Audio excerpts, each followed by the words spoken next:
जय हिंद बच्चों। आज का हमारा टॉपिक है कविता।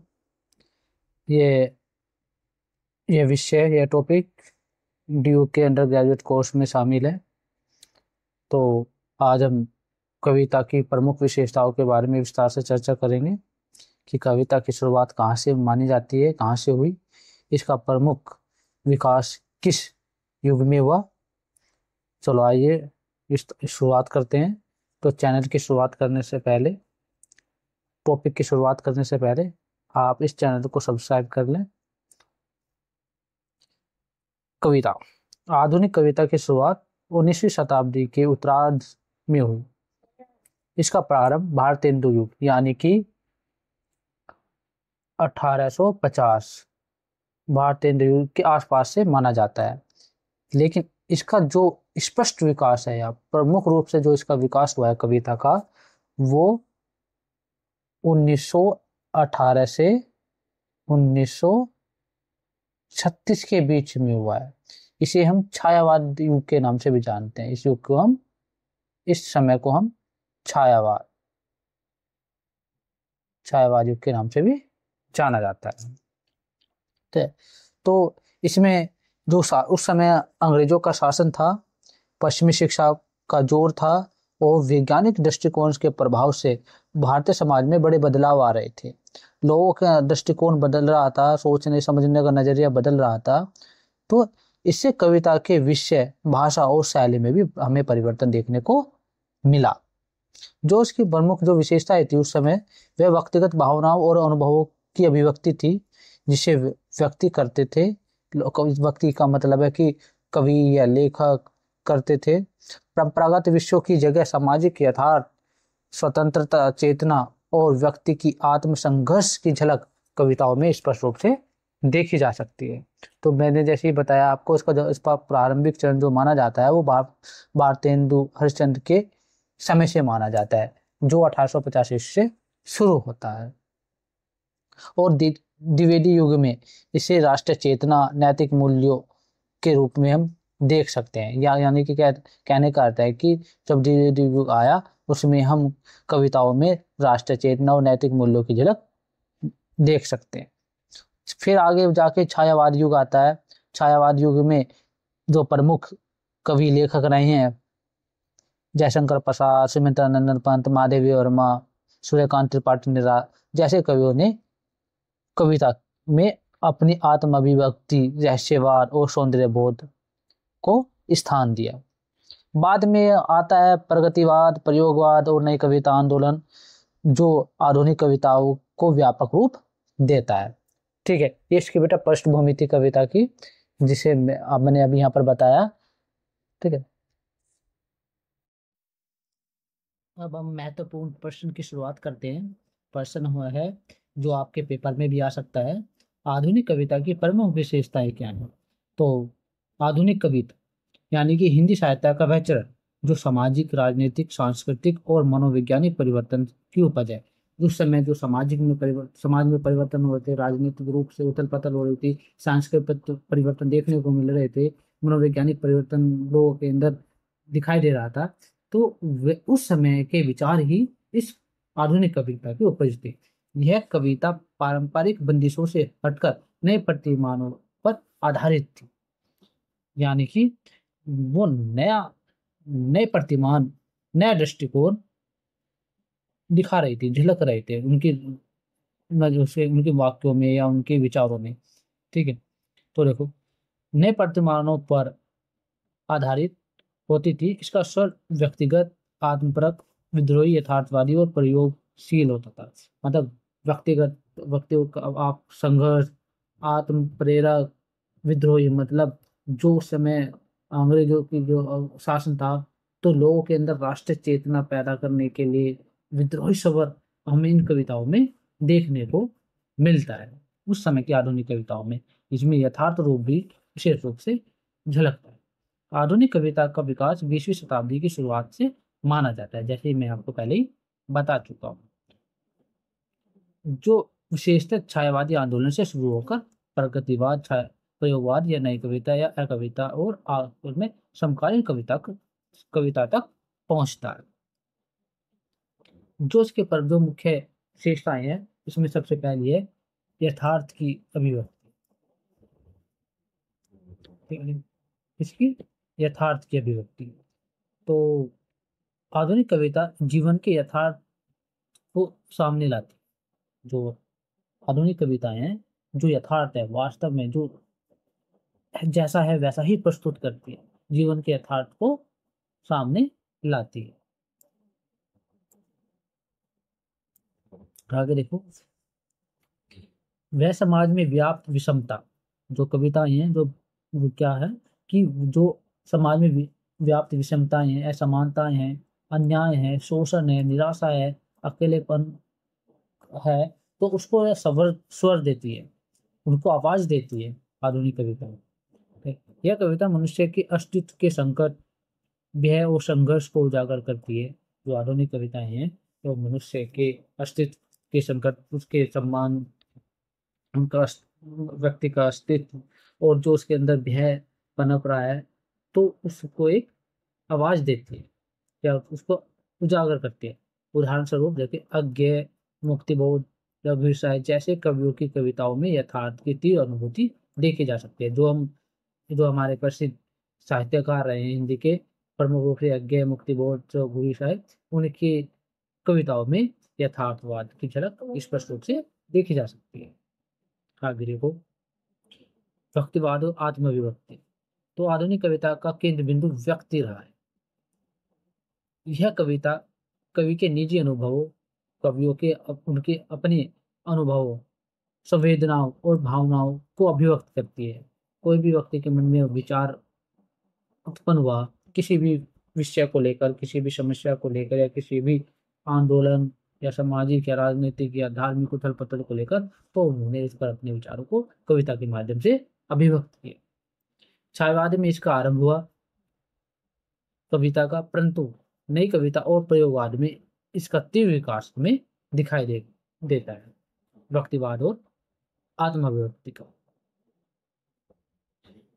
कवि से कटकर अपने मैं को खोजता है। तो जो कवि है, समाज से कटकर किसको खोजता है? मैं, स्वयं, मेरा अस्तित्व क्या है, अपने अस्तित्व के लिए संघर्ष करता है कविता में, ऐसा दिखाई देता है। विद्रोह और अस्वीकार, इसमें क्या है, आधुनिक कवि जो है पारंपरिक मूल्यों, धार्मिक रूढ़ियों, सामाजिक प्रवृत्तियों और राजनीतिक पाखंडों के विरुद्ध विद्रोह करता है। जो भी हमारे समाज में पहले भी है कि रूढ़िवादी परंपराएं, प्रवृत्तियां या राजनीतिक रूप से जो पाखंड दिखाई देता है, तो उनके खिलाफ मुखर होकर विद्रोह की भावना उन कविताओं में देखी जा सकती है। यह वहाँ यथास्थिति को स्वीकार नहीं करता, जैसी स्थिति है उसे स्वीकार नहीं करता, उसे परिवर्तन करने के लिए अब कविता के माध्यम से स्वर देता है, उसे उजागर करता है, यानी कि वह उसकी स्वर के माध्यम से आलोचना करता है। यह विद्रोह भाषा, विषय और शिल्प तीनों स्तरों पर हमें दिखाई देता है। आगे देखो, सामाजिक चेतना। प्रगतिवाद और समकालीन कविता ने सामाजिक यथार्थ, श्रमशील जनता, वर्ग संघर्ष, स्त्री विमर्श, दलित चेतना और हाशिए के समाज को केंद्र में लाया। अब देखो, समाज में जो विसंगतियां फैली हुई थी, तो उसको दूर करने के लिए भी इन आधुनिक कविताओं ने स्वर दिया। जैसे जिस तरह से कौन कौन से जो मेहनत कश जनता थी, वर्ग संघर्ष, जो लोग संघर्ष कर रहे थे अपने समाज में अपने अस्तित्व को लेकर, इस स्त्री विमर्श, जो स्त्रियों का जो उत्पीड़न हो रहा था, उसको भी स्वर देने का काम इन समकालीन कविताओं ने किया है। यानी कि दलित चेतना, दलितों के अंदर राष्ट्र चेतना, शिक्षा की चेतना, या उनके अंदर आधुनिक चेतना पैदा करने के लिए समकालीन कविताओं ने अपना स्वर दिया है, और समाज के जो हाशिए पर पहुंच गए हैं जो भी समाज, उसको केंद्र में लेकर आए। नागार्जुन, केदारनाथ अग्रवाल, शमशेर बहादुर सिंह और त्रिलोचन जैसे कवियों ने श्रमिक वर्ग की आवाज को कविता में स्वर दिया, उनकी आवाज को उठाया, उनके शोषण के खिलाफ लोगों को जागरूक किया, उनकी आवाज बने। आगे देखो, नई भाषा और शिल्प। नई भाषा और शिल्प क्या है कि आधुनिक कविता में भाषा आम बोलचाल की होती है। तो हम भाषा बोलते हैं, जैसे हम एक दो अपने दोस्तों से वार्तालाप करते हैं, वही वैसी ही भाषा आधुनिक कविताओं में प्रयोग की जाती है, जिसमें बिंब होते हैं, प्रतीक होते हैं, लक्षण होते हैं, व्यंजना होते हैं और संकेतों का प्रयोग अधिक रूप से हमें स्पष्ट रूप से दिखाई देता है। तो बेटा इस पे भी एक क्वेश्चन बनेगा, बिंब प्रतीक पर, इस पर भी हम एक क्वेश्चन बनाएंगे, वेरी इंपॉर्टेंट है, आपके सिलेबस में भी शामिल है। तो उसको भी आप, इस वीडियो को भी आप जरूर देखना। आगे देखते हैं, क्लिष्टता से बचा जाता है। नई कविता ने क्या क्या है कि परंपरागत काव्य शिल्प को तोड़ते हुए स्वतंत्र छंद और मुक्त शैली अपनाई है। जो जो पहले से जो कविताएं बुनी जाती थी वो छंद में बुनी जाती थी, यानी कि रची जाती थी, बनाई जाती थी, तो उन पीढ़ियों को छोड़कर मुक्त छंद वाली शैली के उनको आधुनिक कविताओं ने अपनाया, यानी कि आधुनिक कविताओं ने छंद युक्त कविताओं से मुक्ति दिलाई और मुक्त छंद शैलियों को अपनी कविता में शामिल किया। मानसिक जटिलताओं की अभिव्यक्ति। आधुनिकता ने मनुष्य के भीतर अनेक प्रकार की जटिलताएं, गंध और असुरक्षा की भावना उत्पन्न की। जो आधुनिकता जो आधुनिकता है उसमें मनुष्य के भीतर एक प्रकार की द्वंद्व लेकर आया। संघर्ष जो था, मनुष्य अपने द्वंद्व से संघर्ष कर रहा था, बहुत सारी समस्याएं थी, असुरक्षा की भावना मनुष्य के अंदर उत्पन्न थी, तो उनको भी स्वर देने का काम आधुनिक कविता ने किया। ठीक, यह कविता भावनात्मक नहीं बल्कि बौद्धिक और विश्लेषणात्मक होती थी। जो ये कविता होती थी वो भावनाओं से जुड़ी हुई नहीं होती थी, बल्कि बौद्धिक या विश्लेषणात्मक, उनका एक विशेष रूप से कुछ न कुछ महत्व उन कविताओं का जरूर होता था। आगे देखो, निराशा और अकेलेपन की अनुभूति। इसमें युद्ध, विस्थापन, औद्योगिकरण, नगरीकरण और आधुनिक जीवन की भागदौड़ ने मनुष्य को अकेला और छिन्न-भिन्न बना दिया था। अब जैसे-जैसे समाज में परिवर्तन देखने को मिल रहा था, युद्ध मनुष्य युद्ध में विलिप्त था, विस्थापन की समस्या थी, एक दूसरे जगह से जाकर दूसरी जगह पर बसना, चाहे सामाजिक कारण हो, राजनीतिक कारण हो या कोई औद्योगिक कारण हो या बेरोजगारी कारण हो, तो ये सब समस्या हमें उस समय देखने को मिल रही थी, औद्योगिकरण के लिए, नगरीकरण के लिए। तो आधुनिक जीवन की इस भाग-दौड़ में मनुष्य अपने आप को अकेला महसूस करता है, वह छिन्न-भिन्न सा दिखाई देता है। तो उसको स्वर देने का काम भी आधुनिक कविता ने किया। यह अकेलापन आधुनिक कविता की विशेष पहचान बना। मैं अकेला, जिसमें उदाहरण दिया गया है, मैं अकेला चला था जानिबे मंजिल मगर, जैसे भाव हमें अक्सर इन कविताओं में देखने को मिलते हैं।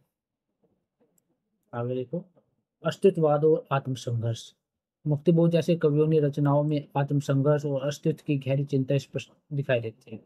मुक्तिबोध, गजानन माधव मुक्तिबोध जैसे कवियों जो प्रमुख हिंदी साहित्य के प्रमुख स्तंभ रहे हैं, उनकी रचनाओं में हमें आत्मसंघर्ष की भावना और अस्तित्व की, कि मैं की भावना जो है, कि वो उसकी गहरी चिंता हमें उनकी कविताओं में स्पष्ट रूप से दिखाई देते हैं। यह कविता मनुष्य को के होने, न होने और होने के अर्थ को खोजती है। वो अपने आप में ही एक अस्तित्व के लिए संघर्ष करती है। ऐसी कविताएं मुक्तबोध की कविता विचार में दिखाई देते हैं।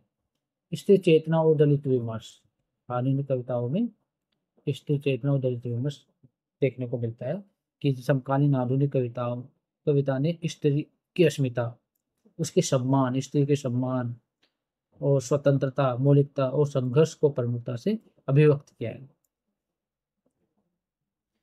इस प्रकार दलित कवियों ने जातिवादी व्यवस्था के विरुद्ध मुखर होकर आवाज उठाई, एक स्वर देने का काम भी आधुनिक कविता ने किया। यह कविता केवल सौंदर्य ही नहीं बल्कि संघर्ष की कविता भी रही है, या संघर्ष का युग भी रहा है कविता के माध्यम से माना जाए। आप आगे देखो बेटे, बहुआयामी प्रयोग। तो हमें बहुत सारे प्रयोग देखने को मिलते हैं कविताओं में, जैसे कि आधुनिक कविताओं में विभिन्न प्रयोग मिले।